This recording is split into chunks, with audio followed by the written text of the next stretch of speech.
So, welcome everyone. This is your podcast, When Life Gives You Lemons, and this is part of the series, The Calling. I'm Anna, your Gen X coach, and I have the pleasure to have with me Ilona Rubashevsky, who's a mind surgeon, an author, speaker, and CEO of Live Your Best Life.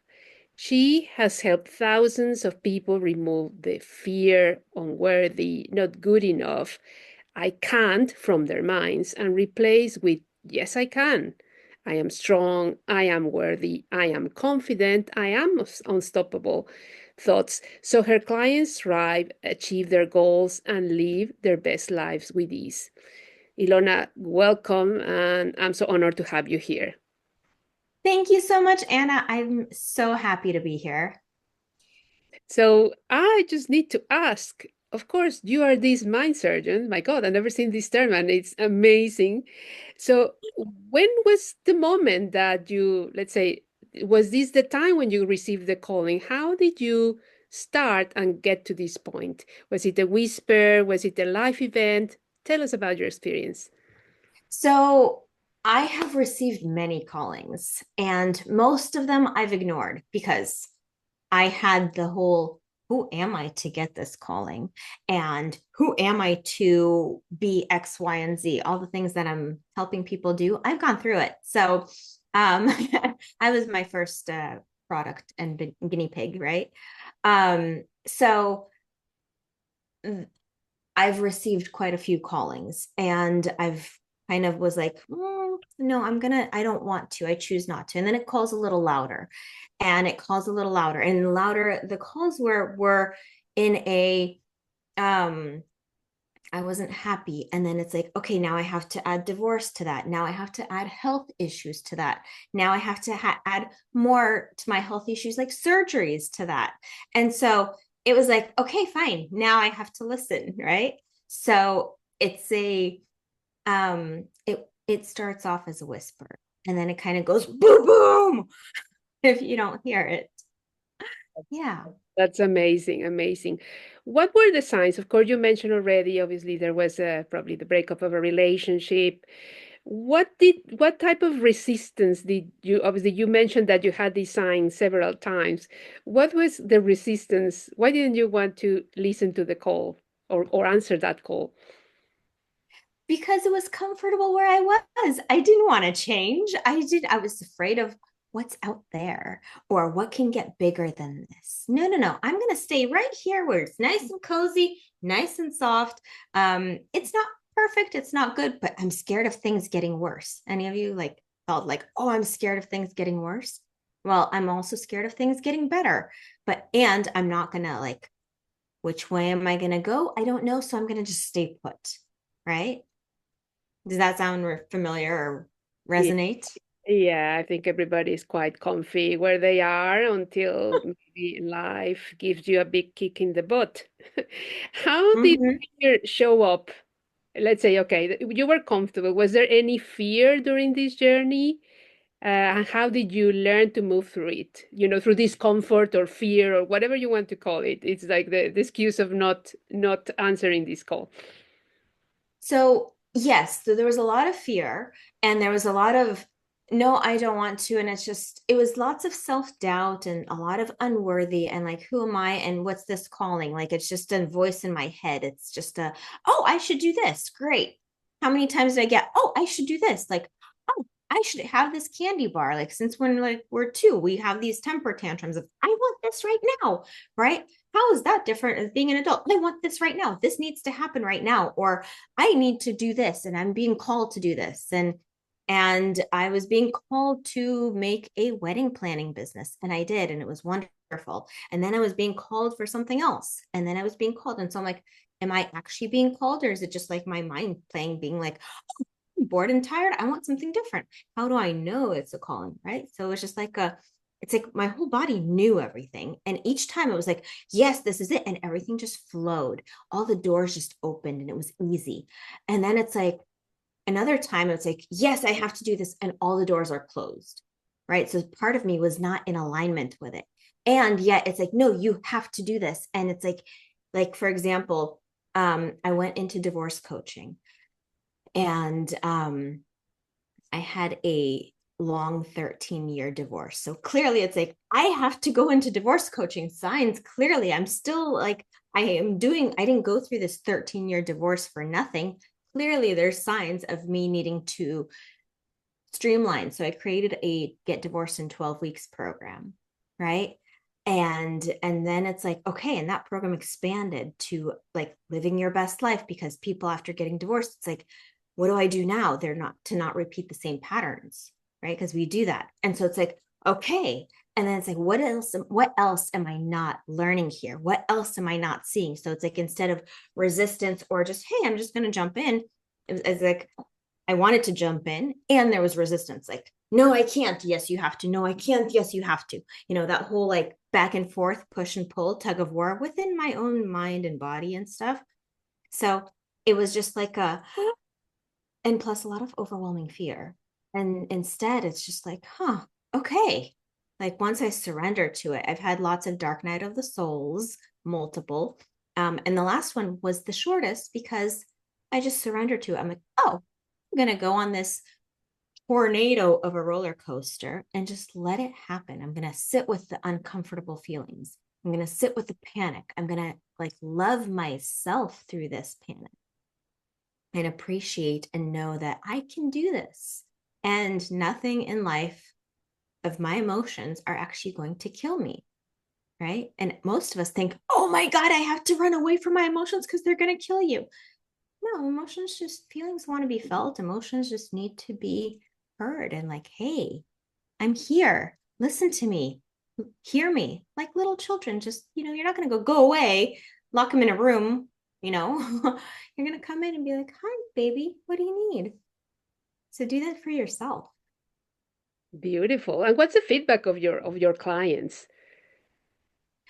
So feedback of my clients, which one? I've made many programs. Yeah, well, this one that you're mentioning, helping people through this change of going through divorce and then looking for a new life. So yeah, so I kind of have that my combination is divorce made easy and beyond. And so basically the help with that, it's like everything's all in one. And I thought divorce had to be complicated and challenging. And it's also people are like, well, that was easy. And like basically what I do is I take them through a process for the 12 weeks is just everything has a trigger. Everything has some form of fuel behind it, which gets us to go, there's a reason that you're breaking up. It's not like, oh yeah, I mean, yes, you're done with, you're out of love with them. And sometimes you're still in love with them and you just can't communicate, or you've got a lot of the yuck piled on of like, well, you always, you never, how dare you, and feeling all this stuff from other person. So you've piled all that on and you're like, I just want to hurt this person, or I want to be validated, or I want to have whatever that is. Like you just want that, whatever you're feeling inside. That's not fair. It's not okay. I supported them. Now they have to support me. So all of these things, or how dare I get divorced? It's such a shame getting divorced. That means I failed as a partner. I failed as a parent. I failed as something. So how therefore it needs to be their fault, where I'm clean and angelic like, and I didn't do anything wrong. So we're trying to make wrong, blame, shame, everything on somebody else so that we don't feel that guilt. And so with this process, we take out all of those things, we get to the root of the situation, and we're like, oh, that's why I'm doing this. Like fighting over a chair. Nobody cares about the chair. It's the fight underneath it. So it's well, I just don't want them to have the chair. Okay, why not? Well, because I'm not ready to let them go. Ah, okay, great. Now we can work with something. And once we let that underneath part go, then you're like, oh, yeah, here, we can divide the property, we can divide all the things. And so through this process, we look into all of these things that are keeping us intertwined and we disentangle it. And then you're able to be friends afterwards. Or some people have actually healed the relationship and gotten back together. Either way, people are happy. So it's whatever it is. And plus, for your next relationship, those who did separate, for the next relationship, they're already like, oh, these are the triggers that I have. These are my minefield parts that I want to work through, and then take out all the mines in that field. And that way, the next relationship, you're not dating the same person with a different face because you no longer have those hurts that are in you. So, yes, I've had quite a few years of training and working through things and figuring out, why am I going through all of this? What is happening, and healing all of the shiitake in me, right? Yeah. Yeah. So, That's long roundabout way of answering. no, no, no. Very, very interesting. Very, very insightful, and good to hear what your clients are, working with you and what type of results they can expect. So, how did you distinguish between your ego's ambition and your soul's mission? Hmm. So, I'm going to close my eyes just to recall. So, my ego is like, well, I need to do this, and this is the perfect way to do it. And I was holding on to that so tightly because I was like, no, I'm going to do it this way. And it's like, no, I have to be a freight train and I have to achieve this in just this way. And then at some point, I'm like, okay, do with me what you will. I surrender to you, universe. And then it's just like things open up, and it's like, hey, I get a phone call from some person. I get an email saying, come to this thing. And I'm like, I was just thinking about that. And it's just alignment. And it's like, oh, go this way. Perfect. And then it's just like everything is just easy and flows. And when I was having roadblocks, it's like, yeah, it's still the same path. It's just not a my way path. So I wasn't fighting with the universe to be like, no, it has to go this way. It has to go this way. It has to go this way. It was just like, this is how it's going to go. It's just, okay, this way. It's not like like sometimes like pretend like you're making a cake, right? Pretend you're going to a bakery to get a cake. And then you're like saying, I want the chocolate cake with vanilla frosting. And I only want, this much chocolate and only this kind of chocolate with this kind of sugar and this kind of something. You're telling the baker how to make their own cake. And you're like, you're not going to the bakery anymore for their cake. You're going in there to micromanage your cake. And they're like, okay, well, let me try to add this stuff. And then it doesn't even work because it's not their recipe. It's your recipe trying to guide. And if you're trying to taste it, if you've only had one recipe of the cake, because your mindset is small, the universe's mindset has a lot more information in it, we'll just say, whether you believe it or not. And there's just a lot more in the communal brain, we'll say, than there is in just yours. So coming into this bakery metaphor, you telling them exactly how to do it, that's only your little brain. They're the expert. They know more recipes and more things. And you're like, well, I want this in there and this in there and that in there. And they're like, yeah, no, go to the store and get your own ingredients and do it yourself. It's like, we're not open to this, and the pathways are going to be closed for such instructions. So you're kind of closing all the doors. And so me trying to control everything and me being in my fear and me being like, I can't do this and I need it this way and I need it only that way. I had lots of roadblocks. And now it's like, things are opening up. Beautiful. That's amazing. So, what practices or habits keep your mindset resilient and spiritually grounded? You obviously, as a coach, and you're obviously helping other people, how do you keep your mindset in check? Mm. So amazing question. Starting off with gratitude is very important because it kind of primes your day. Um, to be honest, as Tony Robbins says, like our day, our life is primed from what color we wear to anything and everything, all the choices we make. That has been decided for us by the social media, by all the things we watch, by all the things we see and notice, all the things that just kind of passively pop into our minds. And that is just we're being programmed by external forces. Kind of like, like when we're out scrolling on our phones, right? All the things, pictures, it's being programmed to us. Now, if we're like, hey, close all that out, and first thing in the morning, you're programming your own mind. You're being like, I want this. I envision this happening. I'm going to start off with, I'm grateful for these things, and these are my goals for today. And just kind of take a few minutes before reaching for your phone, before reaching for anything, just kind of, or, you can kiss your sweetie. Just take a few minutes to be like, today's going to be an amazing day. I'm going to reach my goals. I'm going to be able to get my blah, blah, blah, and blah. And today I'm going to create something amazing. And so right there, you're like, you're getting up and you're like, and I'm excited for the day. And so, oh, just another morning. I can't do this, you know? So it's like if you're programming your mind with, I got this. Today's going to be great. I'm going to rock today. And I'm going to be so enthusiastic and energetic. Everything I do is going to feed my body. Then any choice you make when you go outside and start making food, you're going to be like, what's actually going to nurture my body today? And you're like, wait, where did that question come from? So that's one of the things. Another thing is the primary thing we tell ourselves, which is a primary question. Like some people ask, why does this always happen to me? Oh, why is life so hard? Those questions that we normally ask ourselves, like what's the question that you typically ask yourself? Do you know, like on a regular basis? On a regular basis, I would say, how could I be of service today? That's a beautiful question. And with that, that opens so many opportunities and doors. A lot of us don't have that kind of question. A lot of us have, why does this always happen to me? Oh, why are things so hard? You know, or why can't I ever win?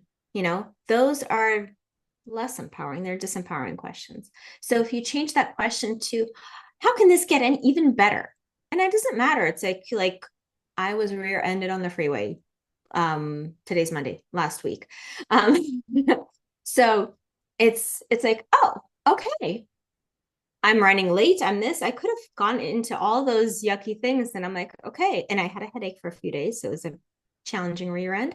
And it's still like, how can today get even better? And it was a genuinely good, positive, like even better. Yeah, I got rear-ended. So what? No big deal. That's a little hiccup in my day. It's not end all be all.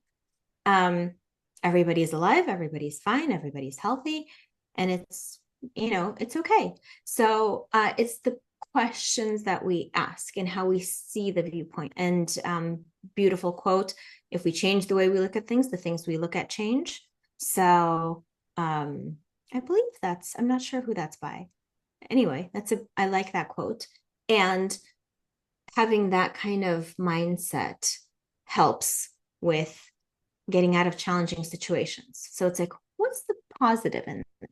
What can I learn from this instead of, oh, why does this always happen to me? Amazing, amazing. I think getting rid of this victim mentality is something that everybody can learn about. I know that in my case, many years ago when I realized that, totally changed the way I saw life. So thank you for mentioning that.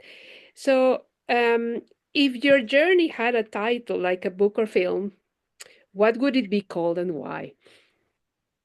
I would call it My Life Undressed, which is my podcast name. So, because it's the messy, it's the great, it's the wonderful, it's the challenging, it's the torment, it's all the things in between. So, yeah, Beautiful, beautiful. undressed. What would you say to someone who feels a calling but fears what it might cost them? Talking about again Mm, and all of that. What would you tell them?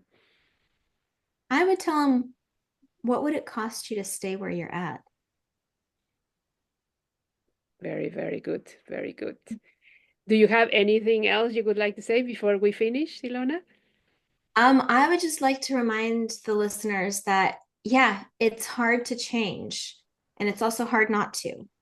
And it's hard to get out of your comfort zone. But sometime, at some point, you will get kicked out of it. You might as well just exit out of it on your terms, as opposed to having life kind of go boom, boom. I've had the boom, boom many times, you know?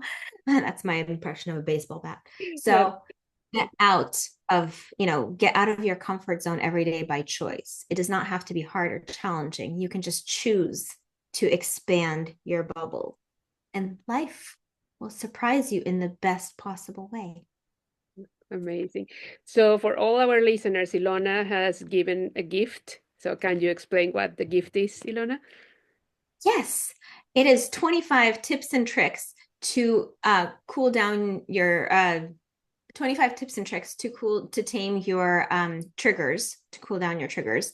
Sorry, life happens. Yes, to tame your triggers. So a lot of us get triggered, and this is 25 different ways to to cool those triggers down in under 2 minutes.